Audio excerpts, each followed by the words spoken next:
हमारे यहाँ कोई भी स्कूल हो, कॉलेज हो या मदरसा हो, वहाँ पर अमूमन बुलिंग एक आम सा फ़ेल है और उसको इतनी अहमियत नहीं दी जाती। होता यह है कि 2, 4, 5, 7 बच्चे मिल के किसी एक बच्चे को टारगेट कर लेते हैं, उसको चूज़ कर लेते हैं, उनका ग्रुप बनता है 2, 4, 5, 7 का। और वो क्या करता है कि वो उस बच्चे को कंटिन्यूसली मेंटली या फिज़िकली टार्चर करता रहता है। फ़िज़िकली कम टार्चर किया जाता है, लेकिन फ़िज़िकली भी किया जाता है। अलबत्ता मेंटली बहुत ज़्यादा टारगेट किया जाता है। अब वो बच्चा जो टारगेट हो रहा है, उसे नहीं पता चलता कि वो किसके पास जाए इस चीज़ से बचने के लिए या किसको शिकायत करे। वो टीचर को ये नहीं बता पाता कि उसके साथ क्या हो रहा है। मेंटली जो टार्चर है वो उसको समझा नहीं पाता अपने टीचर को। अपने वालिदैन को भी वो चीज़ें पूरी तरह बता नहीं पाता, और किसी को बताने की कोशिश भी करे तो उसे बस यही कहा जाता है कि ये कोई इतनी बड़ी बात नहीं है। मिसाल के तौर पे गालिम गलोच की अगर बात की जाए तो गाली हमारे यहाँ एक बिल्कुल आम सा कल्चर है, लेकिन हर बच्चे पे उसका एक अपना इफ़ेक्ट है। बहुत सारे बच्चों के लिए शायद गाली बिल्कुल आम सी बात हो, उन्हें कोई फ़र्क ही ना पड़े कि उन्हें कोई गाली देता है, लेकिन कुछ बच्चे इतने सेंसिटिव होते हैं कि वो किसी सूरत भी गाली नहीं सुनना चाहते। एक गाली आम सी गाली भी उनके लिए बहुत ज़्यादा तकलीफ़ का बायस होती है। अब हर बच्चे को इंडिविजुअली मैनेज करना चाहिए, ट्रीट करना चाहिए। सबसे पहले तो घर में मैनेज करना चाहिए।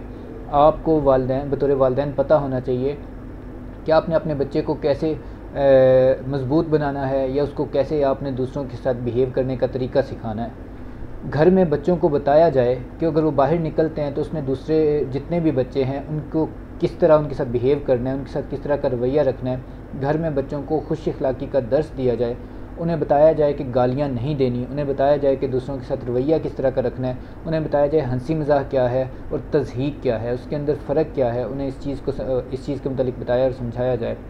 दूसरी तरफ अगर कोई बच्चा जो ज़रूरत से ज़्यादा सेंसिटिव है, या कोई बच्चा जो ज़हनी जिस्मानी किसी भी तरह की कमी का शिकार है, उसको बताया जाए कि उसको किस किस तरह की चीज़ों का सामना करना पड़ेगा, ताकि कल को जब उसके सामने इस तरह की चीज़ें आएँ तो वो इतना मजबूत हो, या इतना वो इन चीज़ों को एक्सपेक्ट कर रहा हो कि ये चीज़ें उसके लिए तकलीफ़ का बायस ना बने, या अगर बने भी तो कम तकलीफ़ का बायस बने। मेरा नहीं ख्याल कि हम में से कोई भी ऐसा हो जिसने अपने स्कूल कॉलेज लाइफ में इन चीज़ों को ना देखा हो या ना सहा हो। अमूमन या तो हम बुलिंग कर रहे होते हैं, या फिर बुलिंग सह रहे होते हैं, या फिर हम दूसरों को करते हुए देख रहे होते हैं, लेकिन इस चीज़ को बुरा नहीं समझा जाता, और इसको बुरा समझा जाने की बड़ी अशद ज़रूरत है।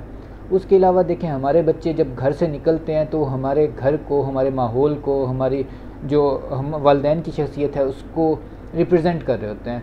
तो हम कभी नहीं चाहते कि हमारा बच्चा एक बुरा इम्पैक्ट दूसरों पे डाले। तो इसलिए हमें चाहिए कि अपने बच्चों को ये चीज़ें सिखाएं, उनको बताएं कि उन्होंने दूसरों के साथ कैसे बिहेव करना है, दूसरों के लिए तकलीफ़ का बायस नहीं बनना। ख़ुसूसन वो बच्चे जो किसी भी किस्म की ज़हनी या जिस्मानी माजूरी का शिकार हैं, इसके अंदर उनका कोई कसूर नहीं है। उन बच्चों के लिए वालिदैन को चाहिए कि अपने बच्चों के अंदर एक ख़ुसूसी मोहब्बत वाला जज्बा पैदा करें, ताकि जब उनका ऐसे बच्चों के साथ सामना हो तो उनके साथ इज़्ज़त से पेश आएँ, उनके साथ मोहब्बत से पेश आएँ, ताकि वो बच्चे अपने आप को मुख्तलिफ महसूस ना करें, उनके लिए इस सोसाइटी में सर्वाइव करना आसान हो। उसके अलावा वालिदैन का ही काम है कि बच्चों को ये बताएं कि जितनी उनकी अपनी इज़्ज़त और अहमियत है, इतनी ही दूसरे बच्चों की इज़्ज़त और अहमियत है। दूसरों के साथ पेश कैसे आना है, दूसरों की इज़्ज़त और तकरीम कैसे करनी है, ये चीज़ें हमें अपने बच्चों को लाजमी सिखानी चाहिए। इन चीज़ों का दर्स देना चाहिए, ताकि हमारे बच्चे जब बाहर निकलें तो किसी को तकलीफ़ ना दें, दूसरों के लिए आसानी का बायस बने।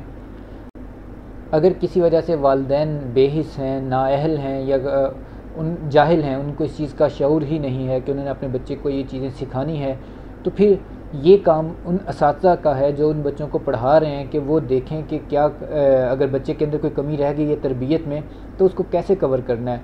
वो उन बच्चों को सिखाएं ये चीज़ें जो घरों में नहीं सिखाई जा सकें। उसके अलावा असातिज़ा का काम है कि वहाँ पर जो तालीमी माहौल है उसको देखते रहें। अगर उनको कोई भी ऐसा बच्चा नज़र आए जो मेंटली टार्चर हो रहा हो या किसी भी वो बुलिंग का शिकार बन रहा हो, तो उस बच्चे को सहारा दें, उसको इन चीज़ों से बचाने के लिए अपना किरदार अदा करें, कोशिश करें कि वो इन चीज़ों का शिकार ना हो। क्योंकि ऐसा बच्चा जो इन चीज़ों का शिकार होता है उसकी शख्सियत तबाह हो जाती है, बर्बाद हो जाती है, और वो सारी उम्र एक नॉर्मल लाइफ नहीं जी पाता। उसके अंदर जो नफ्सियाती आर्ज़े आते हैं वो सारी उम्र उसकी जान नहीं छोड़ते। उसका कॉन्फिडेंस जो शैटर होता है, उसका जो खुद एतमादी का लेवल है वो बिल्कुल नीचे आ जाता है। तो सारी उम्र वो इन मसाइल का सामना करना पड़ता है। तो हमारे बच्चे कम अज़ कम इतने नाअहल या इतने बुरे ना हों कि वो किसी की ज़िंदगी बर्बाद करें। हम अगर किसी तालीमी इदारे में बैठे हुए हैं तो हमारे तालीमी इदारे से कोई बच्चा ऐसा ना निकले जिसकी ज़िंदगी बर्बाद करने का सामान उस तालीमी इदारे में किया गया हो। इन चीज़ों का ख़ुसूसी तौर पे ख्याल रखना ज़रूरी है, हमें रखना चाहिए बतौर वालिदैन, बतौर असातिज़ा। अगर हम नहीं रखेंगे तो कौन रखेगा। इसलिए अपने बच्चों को इस काबिल बनाएं कि वो ख़ुद भी आसानी से जिएँ, दूसरों को भी आसानी से जीने दें, दूसरों के साथ अच्छी तरह पेश आएँ। जज़ाकल्लाह।